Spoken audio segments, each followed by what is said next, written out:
Hey guys, tonight we're diving into a topic so bizarre, so utterly human, that you'll never look at a medieval castle the same way again. Toilets.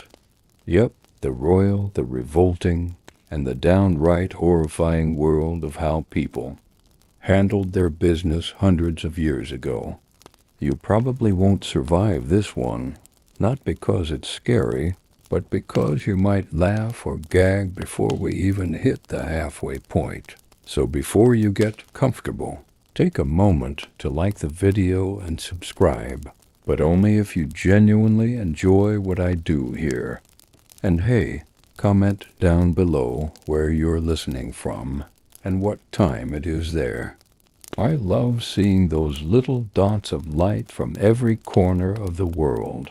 Now, dim the lights, maybe turn on a fan for that soft background hum, and let's ease into tonight's journey together. You're standing in the great hall of a medieval castle. The fire crackles, banners sway, and the faint echo of boots fades down a corridor lined with cold stone. Everything feels grand until a certain smell hits you. Not the scent of roasted meat or wet hay, but something else. It clings to the air, thick and sour, like a ghost that refuses to leave. Welcome to the real Middle Ages, where luxury and filth lived side by side, where even kings couldn't escape the smell of their own civilization. You wander past a long table where nobles once feasted, and at first glance, everything seems impressive: goblets of gold, tapestries of silk. But beneath the floorboards lies a dark secret: the castle's waste channels. Back then, plumbing wasn't a word, it was a dream. Instead, human waste flowed, or rather, sat in hidden pits and open chutes that carried it wherever gravity chose. The thing is, medieval people weren't dirty because they wanted to be. They were dirty because nobody had figured out a better system yet. In fact, scholars still argue whether some castles even tried to manage sanitation at all, or if they just pretended it wasn't their problem. Imagine this. You're a guest of the Lord for the night. You've eaten well, roasted swan, fresh bread, wine poured endlessly. You're sleepy, but nature calls. You wander the corridors, carrying a candle that flickers against damp walls. And then you find it, a small, cold chamber called the garderobe. It sounds fancy, right? Like a wardrobe? That's because it was in name only. The term comes from the idea that people stored clothes near toilets to keep lice away from the warmth of the body. You heard that right. Your clean clothes were literally hanging next to a hole full of human waste. You push open the wooden door and see a stone bench, a single circular hole carved in the middle. Beneath it, darkness. You lean closer, too close, and a rank wind hits your face, carrying the breath of centuries.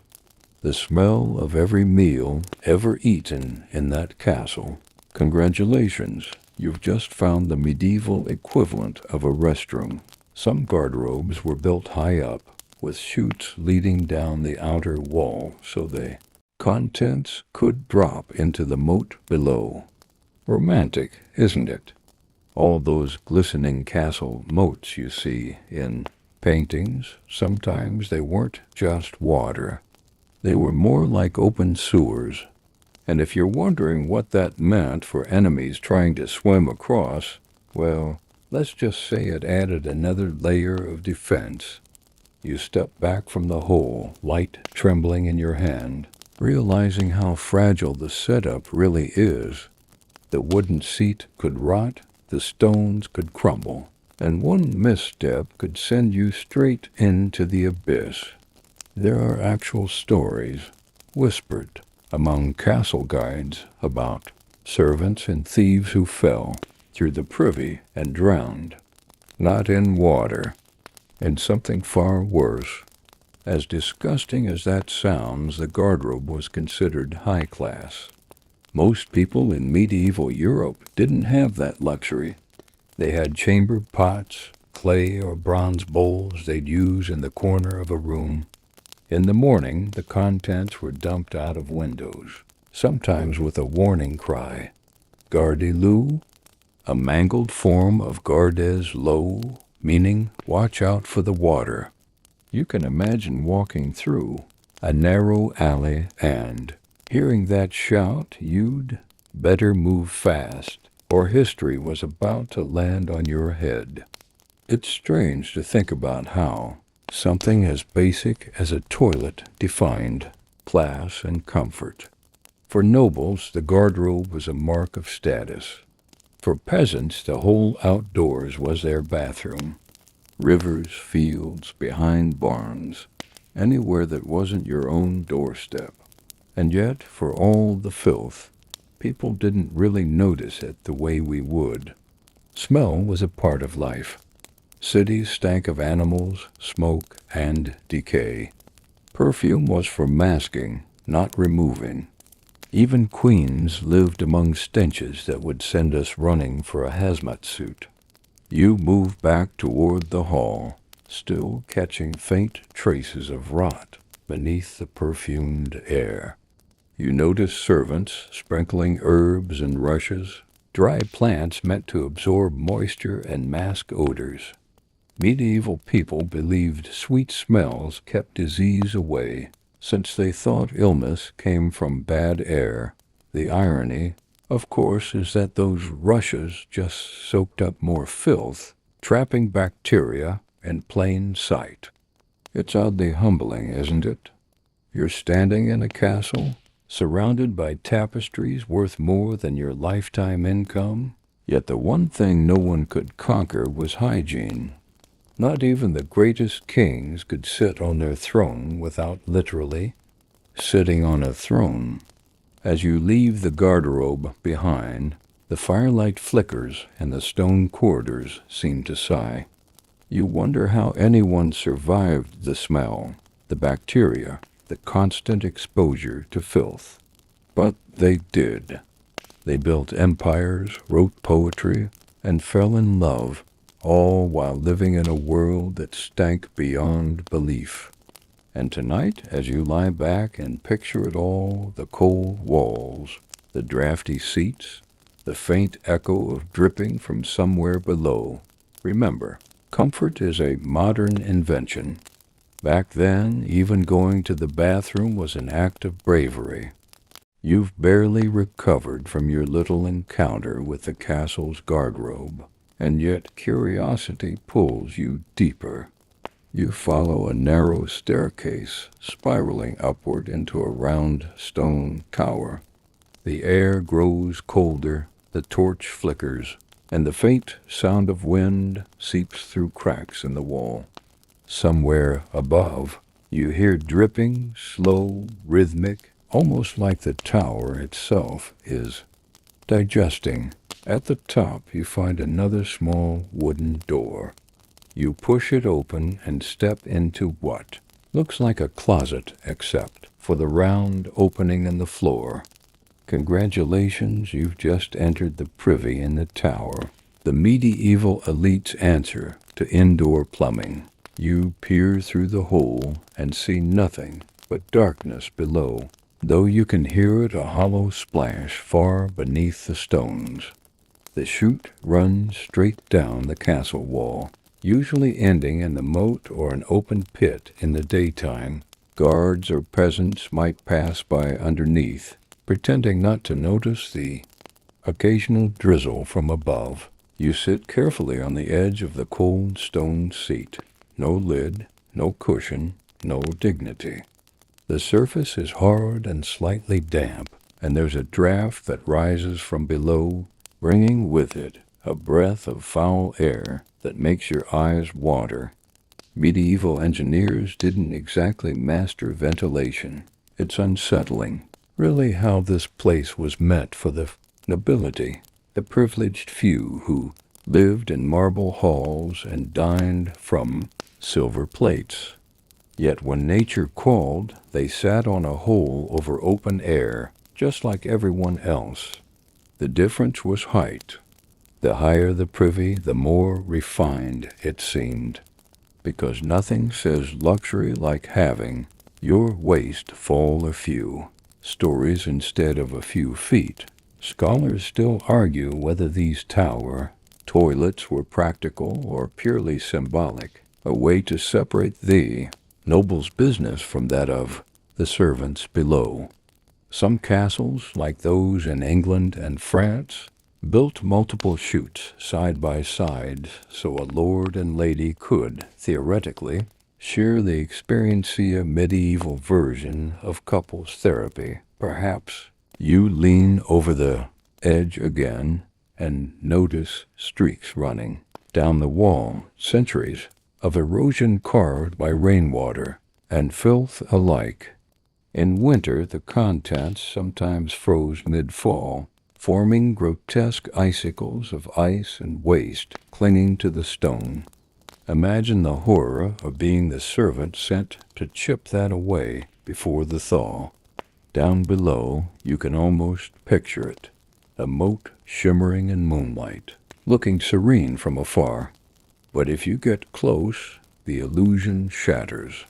The water moves sluggishly, thick with refuse, rotting vegetables, dead rats, and the castle's daily offerings. Some historians believe the bacteria from such moats seeped into nearby wells, spreading illness among servants and villagers alike. The irony? The same moat that was supposed to protect the castle was also quietly poisoning it. You rise from the seat, stepping back as the wind whistles through the hole. The noise echoes strangely, like the tower itself is groaning, centuries of trapped air escaping. In sighs, you can almost hear faint voices from below, the scolding of servants, the laughter of squires, the clatter of buckets. The castle never really slept. Then your eyes catch a carving scratched into the wall, a simple mark, worn and faded, a name, perhaps, or a prayer. You realize that even this space, as undignified as it seems, was a place where people came, alone with their thoughts and discomforts. Some might have whispered secrets, here out of earshot. Some might fit in letters or trinkets. A few even hid themselves during sieges, crouching above the filth, holding their breath, while enemy boots thundered through the halls below. Strangely poetic, isn't it? The same chute that swallowed a castle's waste could also hide a frightened heart. You wipe your hands on your tunic, not that it helps, and step out into the corridor again. The fresh air feels like heaven, though it's probably just marginally cleaner. You think about how everyone, from the humblest peasant to the mightiest king, was equal in one very basic way. Nature didn't care for titles. As you descend the steps, your candlelight dances on the walls, revealing another small doorway near the base of the tower. Inside you find a slanted wooden hatch, the cleaning access. This was where unlucky servants scraped out the waste that didn't quite make it to the moat. They used shovels and buckets sometimes at night so the noble noses wouldn't suffer. You can imagine the smell, the damp earth, the choking fumes. Some wore cloth masks soaked in vinegar, a primitive attempt at protection. The medieval chronicler John of Salisbury once wrote about the castle privies that pour their foulness onto the lands of men. He wasn't exaggerating. Fields near fortresses were often poisoned with runoff, crops dying from what the nobility quite literally flushed away. You pause, imagining the hierarchy in motion. The noble at the top, the waste falling, the servant below cleaning it, the farmer outside unknowingly spreading it again through the soil. A perfect loop of medieval irony. And yet, somehow, this system persisted for centuries. People didn't question it. They designed castles with privy, towers as proudly as we design, skyscrapers with elevators. It was progress in its own twisted way. Before you leave, you glance one last time at the narrow chute, the hole, the echo, the dark. It's both disgusting and fascinating. This was where comfort ended and humanity began. A small, grim reminder that even history's grandest palaces were built on top of very human problems. You step back into the cold night air, and the wind feels cleaner now, even though it probably isn't. The moonlight glimmers on the moat below, silver and still, hiding centuries of secrets beneath its surface. You take a deep breath, grateful you live in a world with plumbing, soap, and boundaries. But for a brief moment, you can't help but law, because no matter how much the world advances, one thing remains timeless. When nature calls, there's no escaping it. You wake the next morning to the sound of wooden buckets clattering across cobblestones. The castle courtyard is stirring to life, servants bustling, roosters crowing, and somewhere nearby, a chorus of groans from men who clearly drew the short straw today. You follow the noise and see them. A group of tired, pale figures carrying sloshing pails and muttering curses under their breath. Congratulations, you've just met the night soilmen. They're the unseen heroes of medieval sanitation, the ones who clean up what everyone else pretends doesn't exist. You watch as one of them stoops to lift a heavy chamber pot, grimacing as he empties it into a larger barrel. The smell hits you like a punch. It's thick and sour, mixed with damp straw, old ale, and something you can't even name. The man's eyes water, but he keeps going. It's his job. Someone has to do it. Back in your room, you spot your own chamber pot under the bed. It's made of glazed clay, painted with delicate flowers that can't hide its purpose. In the Middle Ages, even royalty used these. Some were made of pewter or silver, decorated with family crests, because apparently nobility believed that if you're going to do something disgusting, you might as well do it fashionably. The strange part? These pots weren't hidden away. During banquets, servants often brought them discreetly, behind curtains or chairs. Privacy was a luxury few cared about. You'd eat, drink, laugh, and when you needed to, well, you'd call for a servant, step aside, and carry on as if nothing happened. Imagine that next time you're at a dinner party.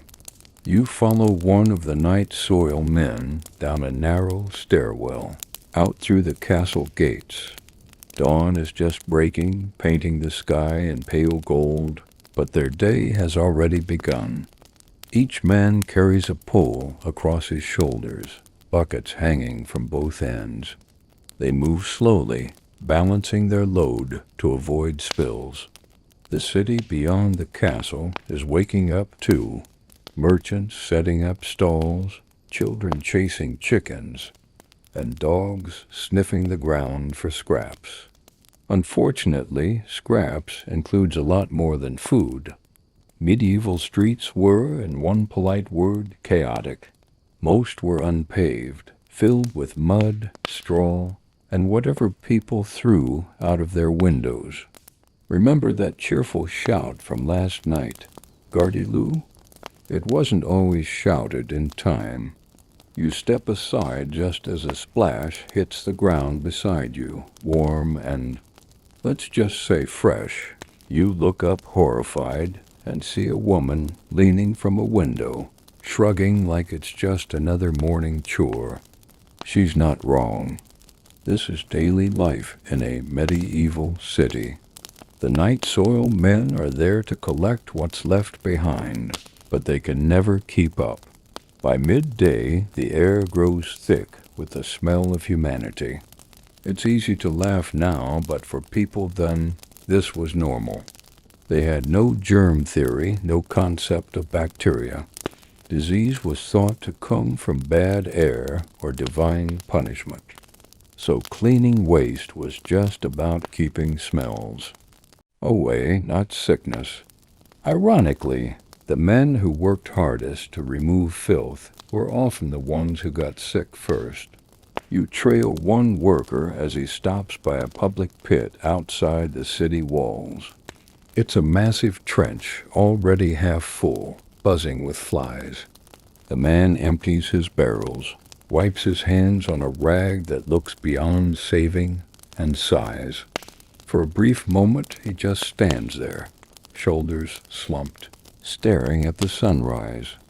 You can tell he's thinking what everyone in his line of work must think. This is never going to end. Scholars still argue whether night soil men were respected or despised. Some records suggest they were paid surprisingly well for such a disgusting task. Others claim they were treated like ghosts, unseen, unspoken, and avoided. You'd only notice them when they weren't around, and the smell got unbearable. One odd historical detail, in London centuries later, these men would sell the waste as fertilizer to farmers. It was valuable. Human manure, they called it. But in medieval times, that practice hadn't yet caught on. The waste just piled up.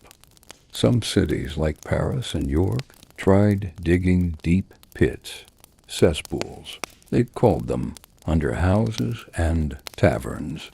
When they filled up, someone like our poor friend here had to climb down inside and shovel it out by hand. No rope harness, no air vents, just bravery and desperation. You stop at a tavern where a woman is rinsing her chamber pot in a barrel of rainwater. She waves at you cheerfully, as though this is perfectly fine. In a way, it is. People reused everything, water, containers, even rags. Hygiene wasn't a concept. Survival was. And yet, amid the filth, life thrived. Kids played in the streets, dogs barked, merchants shouted. Humanity is oddly resilient like that. You can live among stench and still laugh, still love, still dream. You watch as the night soil men disappear into the distance, their silhouettes swaying under the weight of their burden. It's almost poetic in a grim way. They're the unseen backbone of civilization, the silent cleanup crew of history. You head back to the castle, stepping carefully through the sludge and straw, and can't help but feel grateful that modern life smells better. You pass a beggar sleeping near a wall, his blanket drawn tight. Above him, a window creaks open. You freeze. A woman leans out with a pot. Gardy-loo. You jump aside, heart pounding, as a splash narrowly misses your boot. The beggar doesn't even stir. You stare at the steaming puddle, shake your head, and laugh softly to yourself. Welcome to the Middle Ages, where every step could be your last, or at least your dirtiest. The next evening, you decide to venture beyond the castle walls, out where real life happens. The cobblestones are uneven, the air heavy with smoke and something. Worse, you follow the crowd, through a maze of narrow lanes, until you reach the heart of the medieval city, the market square. The noise hits you first, shouting merchants, braying donkeys, creaking carts, and underneath it all, a low, constant hum of human life. But what really catches your attention isn't the sight or the sound. It's the smell. You take a slow breath and immediately regret it. It's a heady cocktail of fish, sweat, dung, and rotting cabbage, all baked under the afternoon sun. This is where people lived, worked, and relieved themselves, often without ever leaving the same 50-foot stretch of street. You turn a corner, and there it is, a row of public latrines, or what passes for them anyway. A long wooden bench sits over a shallow pit, with holes cut into it at regular intervals. There are no walls, no doors, no modesty, just a few planks of wood and a questionable sense of community. Men, women, and sometimes even children sit side by side, chatting idly as if waiting for a bus. You hesitate at the entrance, unsure where to look. A man waves at you cheerfully. Plenty of room. He calls out. You decline. Politely. Scholars still argue whether these communal toilets were meant for convenience or just the medieval definition of social bonding. In larger towns like London or Bruges, they were built near bridges or river banks so the waste could wash away, in theory. In reality, it just floated downstream, past houses, laundresses, and anyone unlucky enough to fetch water later. You crouch near the edge, watching the sluggish current carry away bits of straw and worse. It's mesmerizing in a grotesque way, like a living thing that refuses to stop moving. A woman beside you tosses in a handful of herbs, muttering that it keeps away evil spirits. You wonder if the real evil is just bacteria, but you keep that thought to yourself. Nearby, a baker's stall fills the air with the scent of warm bread, momentarily overpowering the stench. You drift toward it gratefully, inhaling deeply. But even here, the illusion doesn't last. The baker's assistant empties a bucket behind the stall, right into the open gutter that runs through the street's center. The water trickles past your boots, dark and foamy, weaving through refuse and bones. You step aside quickly, too late. Your shoe makes a small, unholy splash. This is daily life for the medieval city dweller. You don't get used to it, but you stop noticing after a while. People gossip, flirt, sell, and sing above a river of filth. Somewhere a minstrel strums a lute.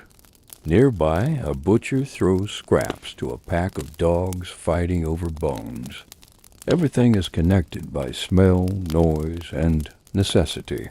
You pass an alley where two washerwomen are arguing over a shared bucket.